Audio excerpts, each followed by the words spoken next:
죄와 구원에 관한 소식은 사람들이 듣고 싶어하는 것이 아니에요. 하나님을 향하여 열게 하는 거예요. 예수 그리스도의 십자가의 복음을 향하여 열게 하는 그 굳어진 마음을 깨트리는 게 복음이라고요. 복음을.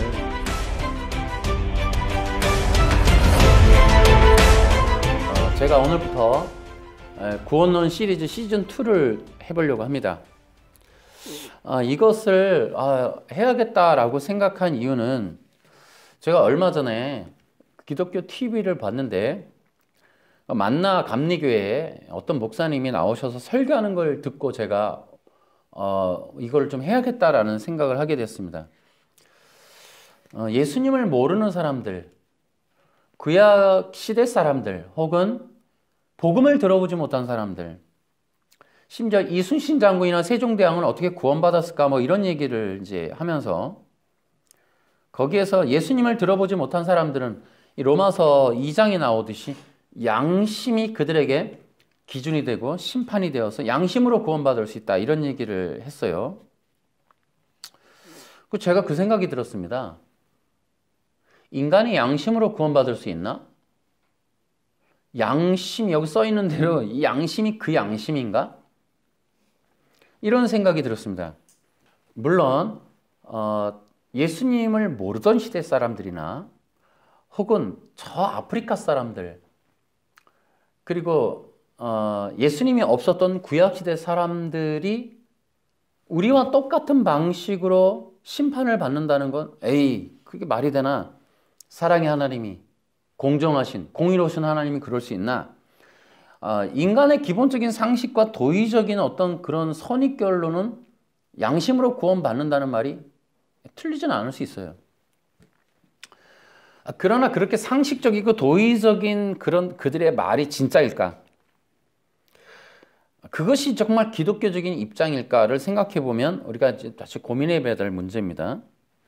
이런 거죠.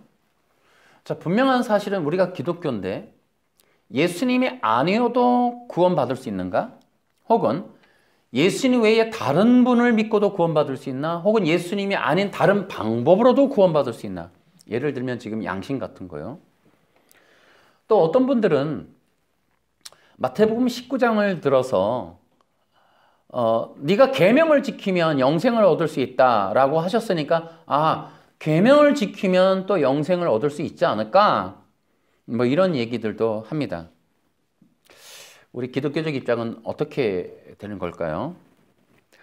여러분 지금 이와 같이 상식적이고 호기심이 있는 질문들과 아울러서 어떻게 구원받는 것일까에 관한 구원에 관한 논쟁이 좀 활발하게 일어나는 것 같아요. 물론 거기에는 구원의 취소라고 하는 주제도 있습니다만은 근데 제가 이제 이것을 위해서 이렇게 교리적인 책이나 여러 가지를 이렇게 보게 되는데요. 한 가지 느낀 게 있어요. 교회사를 보든 교리책을 보든 구원론이라고 하는 것이 하나로 통일된 적이 없었다는 거예요. 한 번도 그게 합일된 적이 없어요. 그러니까 역사적인 여러분 교회사나 교리사를 보면은 논쟁하는 일들이 계속 있어져요. 충돌이 나고 전쟁이 나고 싸움이 나고 교파가 갈라지고 분열하고 이런 일들이 계속 일어나요. 구원론이 하나가 돼서 연합하고 뭐 합일되고 이게 화해되고 이런 일이 없어요. 역사적으로는. 근데 그 사람들이 어떻게 해요? 성경이라는 걸 가지고 주장한단 말이에요. 그러니까 하나의 성경을 가지고 여러 가지의 구원론이 등장을 하고 여러 가지 구원의 방법들을 제시해서 전쟁을 하더라 말이죠. 자, 오늘 우리가 이제 이게 구원론에 대해서 얘기를 하는 것이 연합이 되거나 하나가 되는 것은 아니에요. 이것은. 다만 우리가 가지고 있는 어떤 입장들을 얘기를 해서 혹시라도 잘못되거나 어떤 잘못된 이 기독교, 비기독교적인 방식에 미혹되는 일들에 대해서 우리가 한번 경각심을 주고 다시 한번 그런 것들이 진리가 아님을 변증하려고 하는 것들인 거죠. 그런데 분명한 게 하나가 있습니다. 여러분, 성경은 예수님 외에도 구원할 수 있는 방법이 있다고 얘기할까요? 그러니까 성경에서 분명하게 다들 이 성경 갖고 얘기하잖아요. 그러면 성경 자체가 구원의 길을 여러 개를 열어놓고 있을까요? 혹은 구원자를 바꿔도 된다고 기록하고 있을까요? 그러지는 않아요. 성경은 구원의 이름 복음이 하나라고 얘기합니다. 사도행전 4장 12절을 한번 보면 명백하게 나오죠. 이렇게 기록되어 있습니다.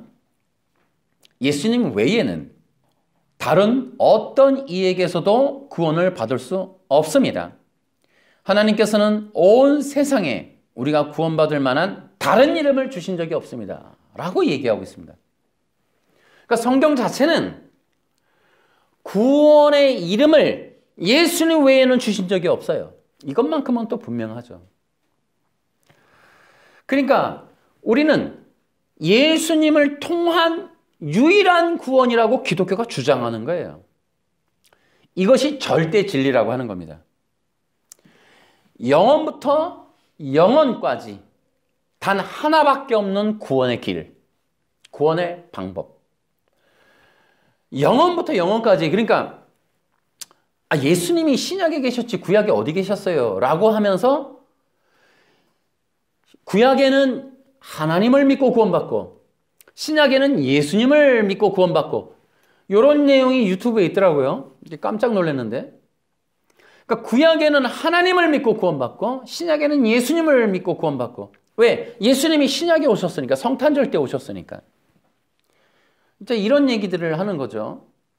그래서 두 개로 나눠요. 구약 구원과 신약의 구원. 그런데 절대 진리라는 건 뭡니까? 그러니까 구약이나 신약이나 나뉘는 게 아니고 영원부터 영원까지 동일하다는 거예요. 변함이 없다는 거예요. 하나님이 바꾸신 적이 없다는 거예요. 변하거나 또 중간에 변경하거나 보충하거나 수리하거나 수정하는 것이 아니라는 거예요. 구원은 하나밖에 없는데 이것은 영원부터 영원까지 하나라는 거예요. 이것을 성경이 증명하고 있는 거예요. 예수님 외에는 다른 구원자가 없는 거예요. 자, 간단하게 얘기해서 구약은 하나님을 믿고 신약은 예수님을 믿나요? 그러면 왜냐하면 예수님은 구약에 없었으니까 라는 말이 맞을까요? 여러분, 구약에 예수님 안 계셨나요? 그런데 우리가 늘 얘기하듯이 누가복음 24장 44절, 요한복음 5장 46절, 47, 48. 어쨌든 이 부분에 보면은 성경은 나에 대한 기록이다. 모세는 나를 가리켜 기록했다. 그러니까 구약에도 예수 그리스도의 복음이 있었다는 거죠. 이게 간단하게 성경에 이미 나와 있는데 사람들은 선입견이라는 거예요. 선입견. 또 뭐예요? 상식. 인간적인 생각. 흐르는 문화적인 흐름. 지식. 보편적인 상식. 이런 것들에 기인하여 보여지는 예수님을 믿는 것 외에는 다른 것들을 인정하지 않으려고 하는 이런 문화적인 흐름. 이런 것들이 이제 문제가 되는 겁니다. 이런 것들을 근거로 구원론을 이해하는 것이 아니라 만들어서 전파한다는 거예요. 그것이 유튜브에 많다는 거죠. 그러니까 구약은 하나님을 믿고 신약은 예수님을 믿고 이런 내용들이 유튜브에 떠다니는 거예요. 그러니까 이렇게 되면 뭐냐면은 결국은 구약시대 사람들은 예수님 외에 다른 구원자, 다른 구원의 방법을 또 만들어내는 거예요. 그 길이 있다는 거예요. 예수님은 신약 시대에만 한정돼서. 이런 식으로 이제 얘기를 하는 겁니다. 결국은 상식적이고 문화적이고 사람들의 기본적인 선입견과 생각에 기인한 구원론인데 이것들이 성경에 있는 것이 아니라는 거예요. 거듭나지 않은 인간의 죄의 본성에서부터 우러나오는 그 하나님이 되려고 하는 그 죄의 본성에서부터 우러나오는 기본적인 인간의 육적인 생각인 거죠. 그것을 구원론이라고 이해하는 것이 이것이 문제라는 것을 말씀을 드리는 겁니다. 예수님 외에도 구원의 방법이 있을까요? 여러분, 구원론은 대단히 중요한 문제예요.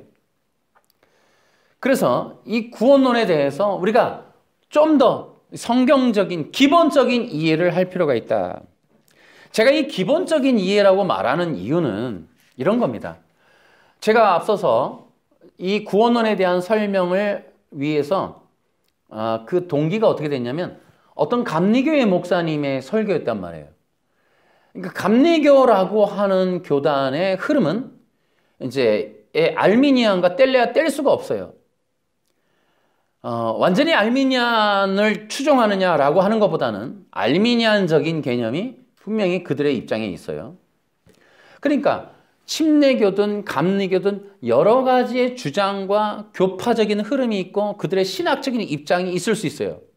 그러나 기본적으로 누구나 보편적으로 알아야 될 기독교적인 보편적인 기본적인 얘기를 좀 해보자는 거예요.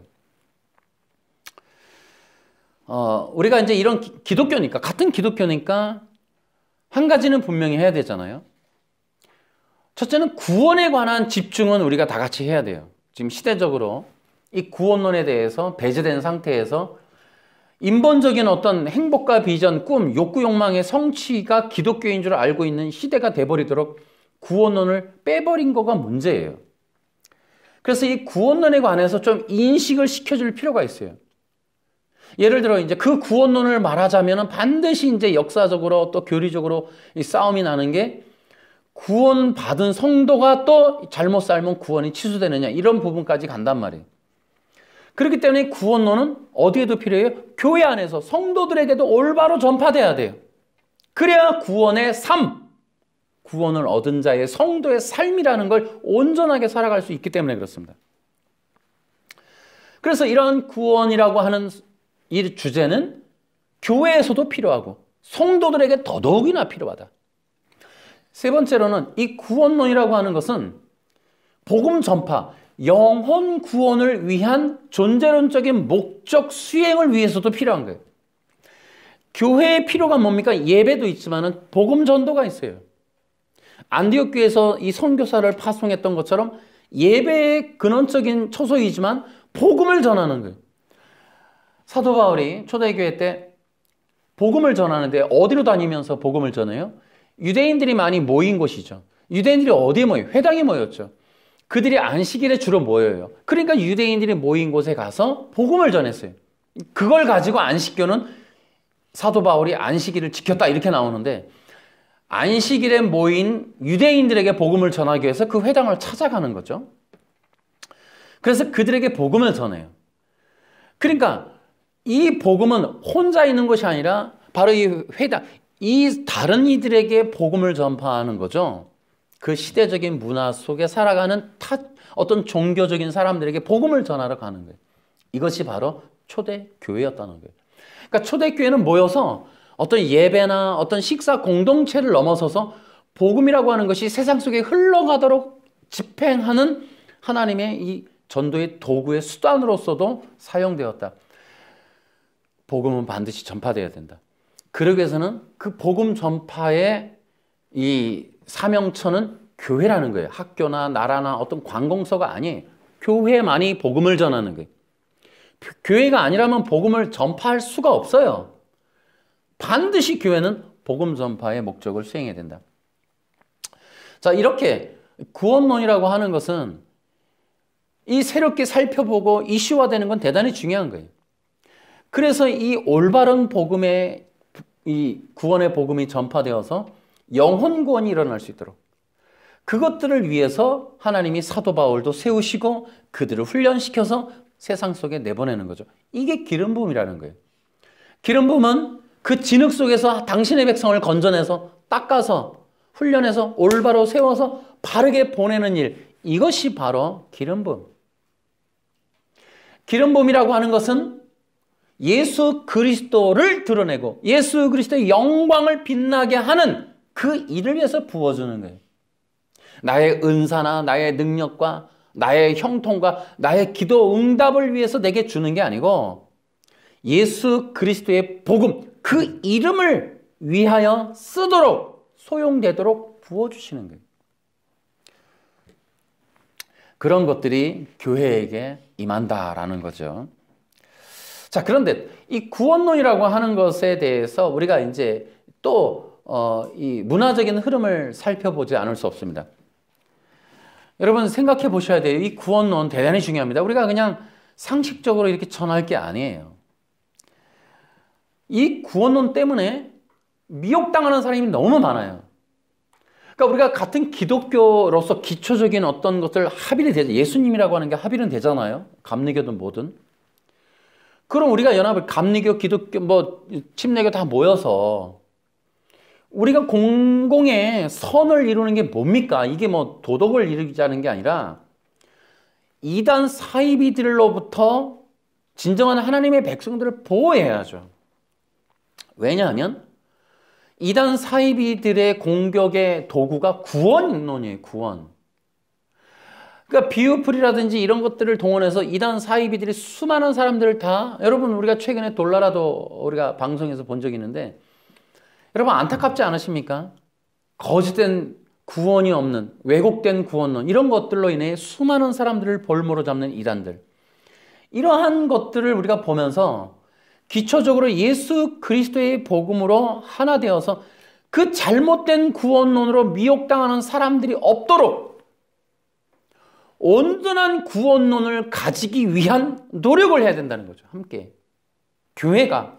자, 또 하나는 여러분 이 시대의 문화를 좀 보라는 거예요. 명심해야 돼요. 이 시대 문화가 인본이에요. 인본. TV나 예능을 보세요. 사람들의 먹고 있고 놀고 가고 이런 것들에 집중하도록 모든 사람들이 자기 욕망의 성취를 위해서 간단 말이에요. 여러분 이 시대의 흐름을 보세요. 사상, 종교, 철학, 문명의 흐름이 전부 인본, 인간이란 말이에요. 인간. 그래서 이 기독교조차도 영향권 아래 들어가서 교회가 쏟아내는 설교의 내용이 인간, 인본, 욕구, 욕망이란 말이에요. 또 교회가 사람들에게 가르치려고 하는 게 대부분이 인본이에요. 인본 요소. 행복해지려면, 뜻이 이루어지려면, 비전이 성공하려면 끝없는 어떤 선포와 방법과 원리로 사람들이 필요로 하는 것을 전해주려고 한단 말이죠. 그 사람들의 필요와 욕구를 충족시켜 주려고 하는 이런 것들. 이것이 지금 교회가 이 잘못된 곳으로 가고 있는 이유 중에 하나예요. 그러니까 문화적인 이 흐름이 사람들의 기본적인 욕구에 집중되어 있다고. 그러니까 교회는 뭐예요? 사람들이 필요로 듣고 싶어하는 걸 들려주려고 한단 말이죠. 사람들이 생각하는 상식과 그 문화에 맞추어서 그들에게 달콤한 이야기를 전해주는 것들로 다 쏟아내고 있다. 자, 또 하나가 있습니다. 이러한 문화적인 흐름 때문에 특징이 하나가 있어요. 사람들은 보이지 아니하는 형이상학적인 것들에 대해서 불신하려는 경향이 있단 말이에요. 보이지 않는 건 안 믿으려고 그래요. 이해되지 않는 건 안 믿어요. 또 상식적이지 않는 건 안 믿는단 말이에요. 그러니까 하나님이 안 보이잖아요. 천국과 지옥 본 사람이 있다고 해도 자기들이 그 보이냐 이거죠. 인정 안 하려고 하는 거예요. 그런 것들에 대해서 부정하려고 하는 거예요. 그런 얘기들이 교회에서 쏟아지는 걸 원치 않는 거예요. 보이지 않는 것들에 대해서 보이는 얘기하라고. 보이는. 당장 급한 게 우리들이고 사람들이고 성도들이고 삶이고 인생을 어떻게 사느냐. 돈의 문제지 않냐. 그러니까 사람들은 보이지 않는 것에 관한 이야기를 하는 걸 거부한단 말이에요. 교회에서조차도. 드러나지 않은 죄에 대해서 굳이나 그걸 캐내려고 하느냐. 사람들이 불편해하는 얘기, 심판에 관한 얘기, 이런 얘기 왜 하냐. 죽음에 관한 얘기 불편하다 이 말이죠. 십자가에서 죽는 얘기도 마찬가지예요.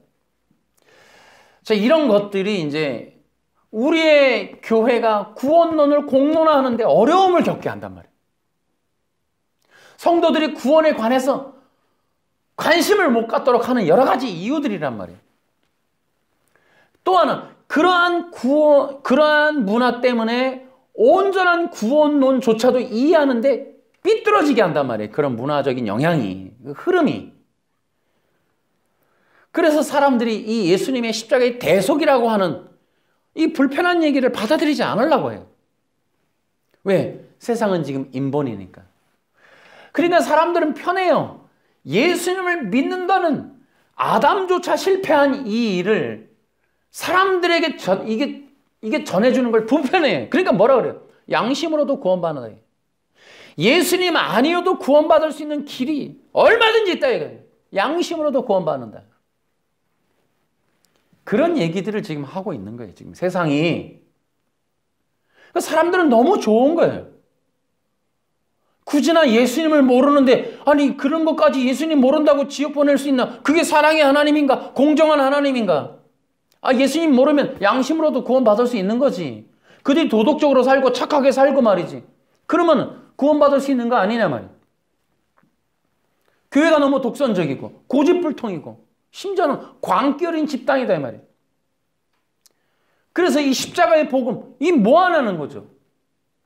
양심적으로도 구원받을 수 있는 이 사회가 사람들이 원하는 사람들의 생각과 상식선에서 이해되는 수준의 복음을 얘기하라 이거예요. 양심적으로 착하게 살면 죄를 짓지 않는다면 완전하게 산다면 구원받을 수 있는 거 아니냐 말이죠. 이제 이런 식으로 세상이 흘러가는 거예요. 그러니까 교회가 어떻게 돼요?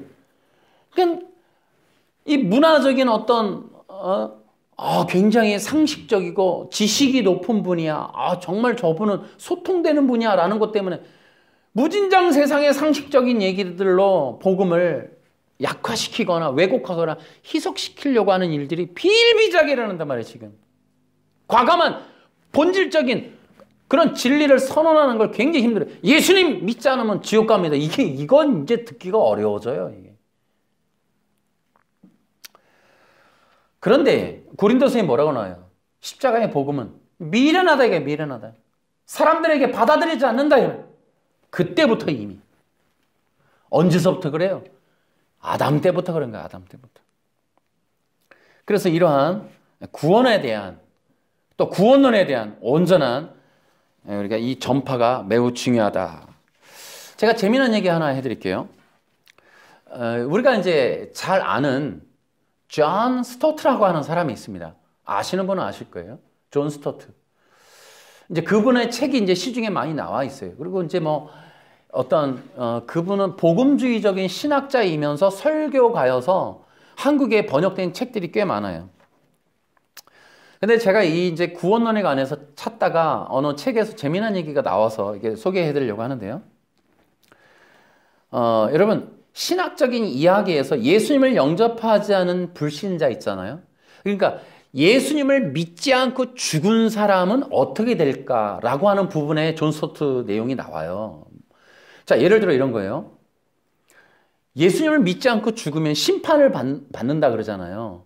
그러면 심판받으면 예수님을 안 믿었으니까 불못으로 가서 영원히 고통받는다라는 게 있습니다. 그런데 또 다른 주장이 있어요. 아니 진짜 예수 안 믿고 죽으면 불못에서 영원히 고통받아? 그러니까 이게 이제 불편하잖아요. 그래서 이걸 고치는 게 뭐냐면 예수님을 믿지 않고 죽은 사람이 심판을 받고 나면 영혼이 멸절돼서 없어진다 이렇게 얘기하는 거예요. 이렇게 주장하는 사람이 누구였다? 얘가 존 스토트였어요. 이걸 뭐라 그러냐면 영혼 멸절설이에요. 불신자가 죽어서 심판받고 나면 영혼이 사라진다. 근데 재미난 게 왜 소개해 주려냐면 존 스토트가 이걸 주장한 이유가 있더라고요. 그게 나온 거예요. 왜 그러냐면 존 스토트에게는 누이가 하나가 있었대요. 근데 그 누이에게 20년 동안 복음을 전했대요. 근데 죽을 때까지도 안 믿었대요. 근데 존 스토트가 이 누이를 되게 좋아했나 봐요. 그러니까 끝내 이 누이가 그리스도를 영접하지 않고 죽은 것에서 되게 충격을 받았는데 존 스토트가 이 죽은 누이에 대한 연민이 너무 지나친 나머지 그가 내놓은 해법이 그건 거예요. 그가 주장하기 시작한 게 영혼 멸절설인 거예요. 그 누이가 지옥에 가서 영원히 고통받는다는 걸 받아들일 수 없었던 거예요. 존 스토트가. 그러니까 그 사람의 감정, 인정, 본성에 따라서 구원론에 관해서조차도 바꿔버린 거예요. 그러니까 그가 그때서부터 영원 멸절설을 주장했다는 거예요. 예수 안 믿는 사람? 영혼이 없어지는 거야. 고통 안 받아. 우리 누이가 그런 데 가서 고통받을 거라는 건 난 받아들일 수 없어. 이제 이렇게까지 얘기를 하는 거예요. 이게 유명한 어떤 분의 책에 나오더라고요. 여러분, 그러니까 우리가 구원에 대해서 약화시키고 희석시키고 그런 눈높이를 바꾸는 일들을 우리의 본성에서 해버린단 말이에요. 상식에서, 문화에서, 다른 사람이 볼 때. 그러면 이 얘기를 듣는 불신자들이 볼 때 얼마나 위로를 받겠어요. 그래, 막 살다가 뭐 내가 예수 안 믿고 살면 어때? 물론 심판은 받겠지. 그리고 나는 없어지는 거야. 이제 여러분, 이 얘기를 최근에 누가 하고 있죠. 영국의 그 무신론자인 리처드 도킨스가 이 얘기를 하는 거예요. 버스에다가 무슨 광고한다 그래요? 여러분, 지옥은 없습니다. 그러니 편하게 사십시오. 그러니까 결국은 너는 정녕 죽을 거야 라고 하는 이 하나님의 이 선언에 대해서 그것을 갖다가 뭐라 그래? 사탄은 뭐라 그래? 너는 죽지 않아. 너는 죽지 않아. 그러니까 죽음에 대한 공포와 두려움으로부터 해방시켜 주기 때문에 그때서부터 하나님을 완전하게 자유롭게 거부해버리거든요, 인간은. 근데 그 일을 존 스토트가 했다는 거예요. 존 스토트라고 하는 사람의 어떤 신부는 성공의 신부예요, 사실은. 그래서 이 사람은 우리 복음주의적인 신학자라고 보기는 사실 그렇게 쉽지 않습니다. 그럼에도 불구하고 한국에는 굉장히 좋은 신학자로 이렇게 소개되고 있지만 우리는 한번 주의해 볼 필요가 있어요. 최근에 무신론자인 리처드 도킨스도 영국 사람인데 비슷한 얘기들을 그렇게 하고 있는 거죠. 여러분, 이거 한번 생각해 보세요. 예를 들어, 이제 오늘 우리가 설교가 이제 시작되는 원인인 예수님을 들어본 사람이 없는 사람은 양심에 의해서 심판받게 되겠지. 얼마나 많은 사람이 위로받겠어요. 상식에 부합해서 그래, 맞는 얘기네. 하나님이 공정하니까 그러겠지. 여러분, 이게 그렇게 단순한 얘기가 아니에요. 사람들의 상식에 부합했는데 결론은 뭐예요? 예수님 외에, 믿는 거 외에 다른 구원의 길이 생긴 거라니까요. 우리가 그 점에 있어서 조심해야 된다는 거예요.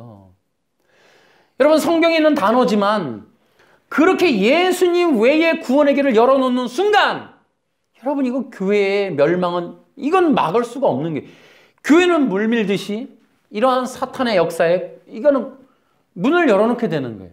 절대 그럴 수 없다. 구원이라고 하는 건 예수님 믿는 거 외에 절대로 다른 길이 없다. 다른 방법이 없다. 여러분, 이걸 믿으십니까?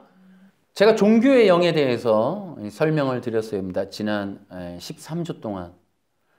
설교라고 하는 것에 대해서 생각할 때 우리의 설교자는 정말 성령으로 거듭나야 돼요.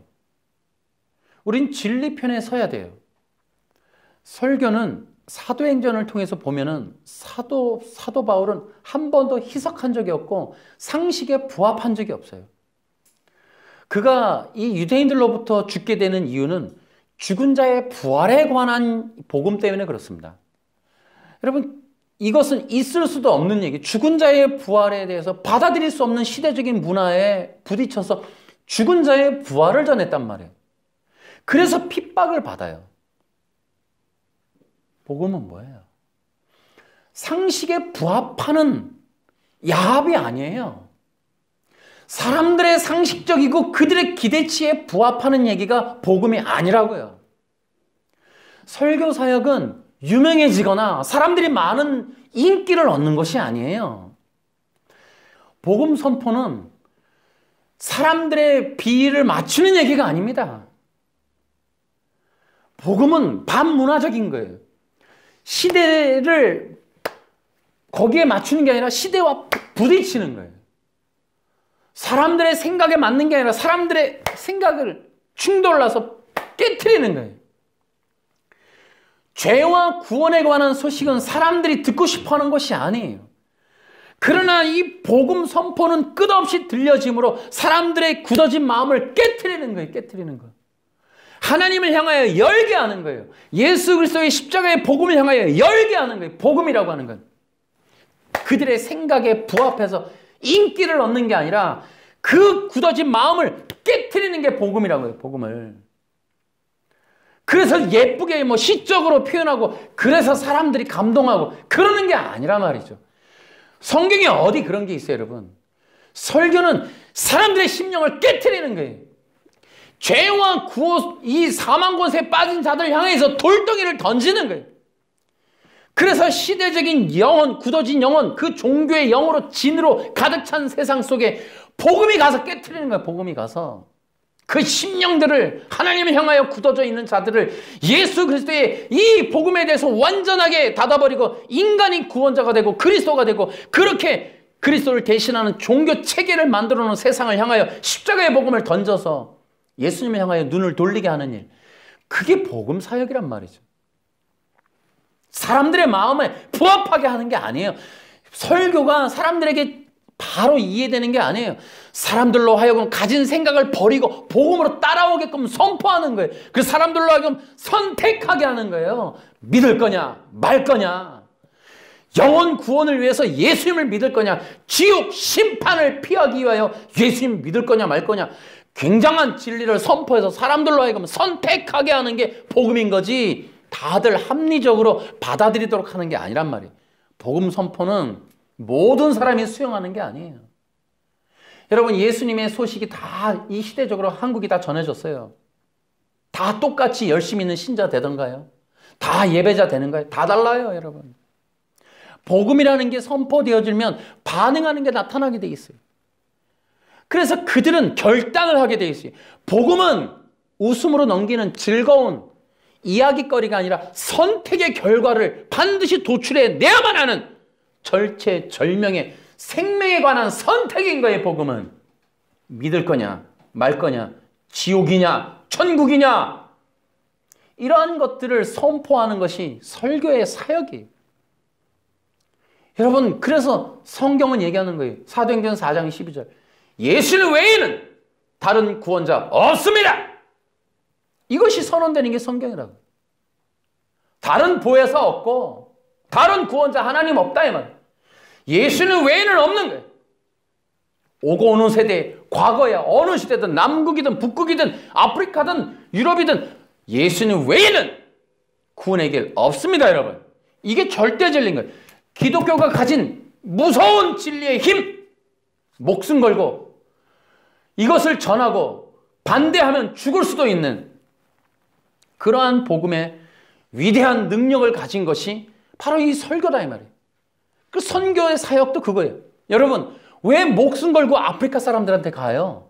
그들이 양심으로 구원받을 수 있으면, 꾸준한 목숨 걸고 하나님이 살아계시다면, 진짜 하나님이면 당신의 귀한 자녀를 훈련시켜서 그렇게 왜 창으로 맞고 칼로 맞고 총으로 맞고 가자마자 죽을 수도 있는 그 위험한 곳에 왜 보내니까요? 양심으로 구원받을 수 있다면, 예수님이 아닌 다른 방법이 있다면 선교사에게 왜 필요해요, 여러분? 왜 하나님이 당신의 귀한 자녀들을 그 죽음의 그런 암흑의 땅으로 왜 보냅니까, 여러분? 그럴 수 없는 거예요. 한국에 토마스 선교사가 와서 배에서 복음 성경을 전해주다가 배에서 죽었어요. 오자마자 죽었다고요. 왜 그런 일을 하나님이 하시냐고. 그 미련한 복음 전도라고 하는 방법을 쓰시냐고. 인간이 양심으로 구원받을 수 있으면 누구나 그런 방법이 있다면 그냥 그렇게 하게 놔두지. 왜 복음 선교를 하겠어요? 여러분, 이런 우리가 상식적이고 문화적이고 사람들의 선입견에 부합하는 그런 내용들이 복음 선포 아니에요. 그런 것들에 맞는 구원론을 희석시키고 그것을 변질시키고 왜곡해서 적당히 얼버무려서 그들의 입맛에 맞추도록 전해주는 그런 얘기들을 조심해야 된다 이 말이에요. 함부로 양심으로도 구원받을 수 있다 이런 말 하면 안 된다 이 말이에요. 그것이 감리교든 침례교든 성경은 소용없어요. 교회라는 이름을 달고 있는 한 예수님 외에 다른 구원의 길을 열어놓으면 안 된다 이 말이에요. 그들의 입장이 알미니안이든 칼빈이든 상관없다 이 말이에요. 예수님 믿는 거 외에 다른 구원의 길을 말할 수는 없다. 이거 교회인 이상은. 예수님 외에 다른 사람, 다른 방법 절대 말하면 안 된다. 양심으로도 구원받을 수 있다. 이러한 얘기가 교회에서 흘러나와서는 안 된다. 여러분도 이러한 절대 진리, 영혼부터 영혼까지 하나인 유일한 복음에 관한 이러한 신앙의 굳건한 기초를 절대 여러분 양보하지 마시기 바랍니다. 예. 여러분 앞으로 우리가 이제 이 시리즈를 통해서 이러한 복음의 절대 진리를 제가 좀 전하려고 합니다. 여러 가지 면으로 말씀을 드릴 텐데요. 이 로마서를 통해서 이제 양심이라고 하는 게 나와서 사람들이 오해하기 딱 좋은데 그 뜻이 과연 진짜 예수님 아니고 사람이 착하게 살면 구원받나? 라는 내용을 말하고 있는가? 여러분 절대 아니라는 거죠. 그러니까 로마서를 통해서 사도 바울이 하는 일은 예수님을 믿어야 구원받는다는 얘기를 하고 있는 거예요. 그 뒤에서 5, 6, 7, 8장의 위대한 복음의 내용들이 나오는데 2장, 3장에서 양심으로 구원받는다 이 얘기를 하고 있는 것 같습니까? 여러분 로마서만으로도 이 일관성이 있는 복음을 우리가 알아내야 돼요, 여러분. 로마서 2장에 나오는 양심이라는 단어를 가지고 아, 인간이 양심적으로도 구원받을 수 있구나. 예수님을 모르는 아프리카 사람, 저 옛날 사람, 뭐 이순신 장군 다 양심으로도 구원받을 수 있구나. 이렇게 성경을 인본적으로, 문자적으로, 문화적으로, 상식적으로 그렇게 봐서는 안 된다.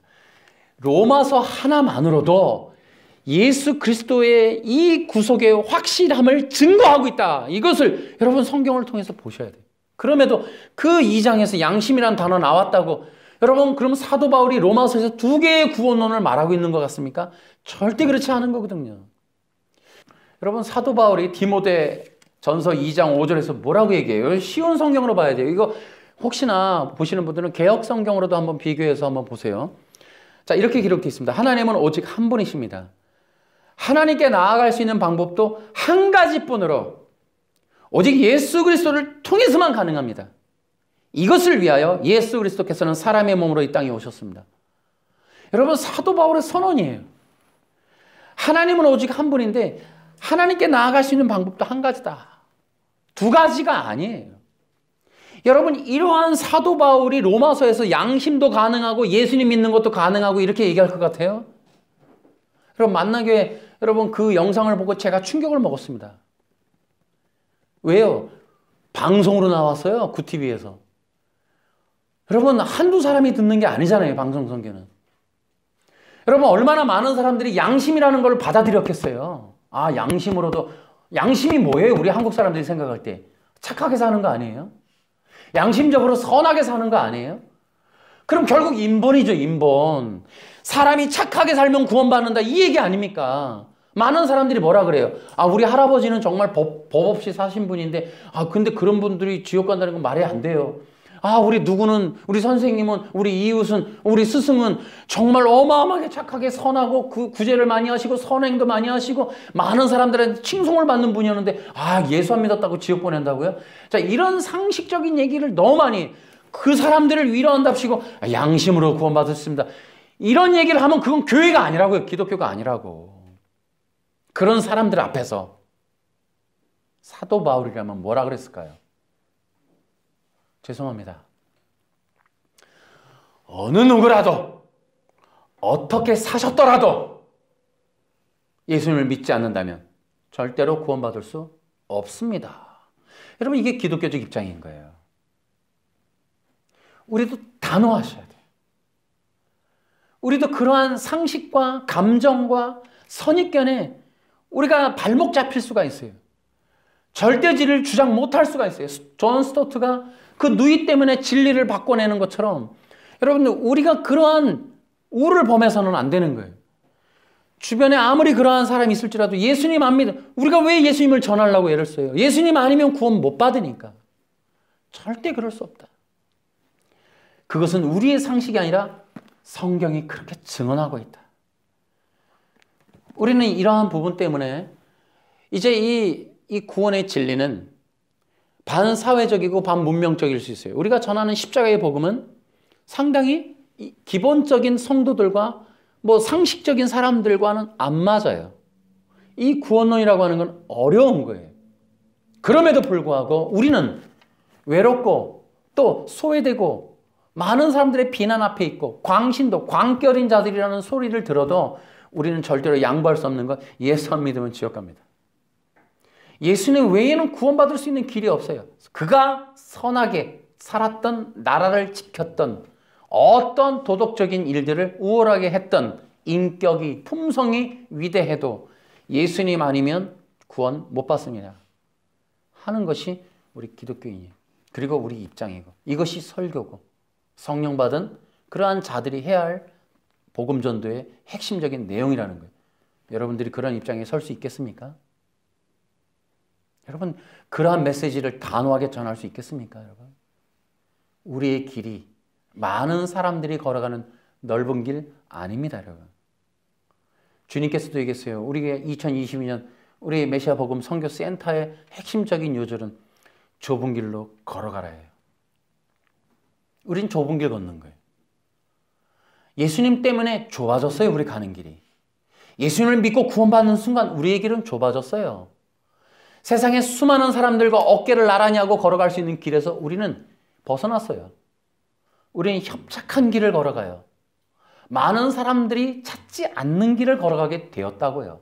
지금 우리 그런 길 걷는다고요. 주일에 이 귀한 시간에 11시에 나와서 예배드리는 이 일은 좁은 길 걷는 거예요. 기독교 신앙이라는 게 좁은 길을 걷는 겁니다, 여러분. 넓은 길로 가는 게 아니에요. 내가 예수 믿었다는 거는 상식적인 일은 아니에요. 문화와 소통될 수 있는 얘기가 아니라고요. 그럼에도 불구하고 우리가 구원받았기 때문에, 구원받은 백성이기 때문에 저 영원한 나라를 향하여 좁은 길을 선택했고 기쁨으로 이 길을 걸어가는 겁니다. 예수님 때문에 그렇습니다. 우리가 전해야 될 복음도 이와 같이 넓은 길로 가는 길에 맞는 상식적인 이솝 이야기가 아니고, 이것은 절대 진리, 죽고 사는, 영원히 구원받느냐 못 받느냐에 관한 영원한 하나님 나라의 절대 진리를 선포할 것인가 말 것인가에 관한 아주 위험하고 또 소중한 그러한 얘기를 하는 겁니다. 영혼 구원의 길은 우리가 전하는 메시지에 달렸어요. 사람들이 좋아하는 얘기로 멸망의 얘기로 갖게 할 것인가, 사람들이 싫어해도 하나밖에 없는 구원의 길, 예수 그리스도의 십자가를 전할 것인가 하는 것은 여러분 각자에게 달린 거예요. 우리는 어떻게 이 사명을 감당할 것인가를 깊이 생각하면서 양보할 수 없다. 이것은 교단을 초월해서 예수님을 믿는 기독교라고 표방하고 있는 설교자라면 하나밖에 없는 절대진리를 전해라. 예수 그리스도. 그 외에는 구원의 방법이 없다고 선언해야만 한다. 이것이 마지막 시대에 주님의 종들에 관한 특징이요, 또 분별점이 아니겠나 이렇게 생각합니다. 여러분도 마찬가지. 진정한 성도들, 진정한 교회의 표식은 오직 예수 그리스도입니다. 그분만을 믿고 따르는 자들은 예수 그리스도의 자녀들이 분명할 것입니다.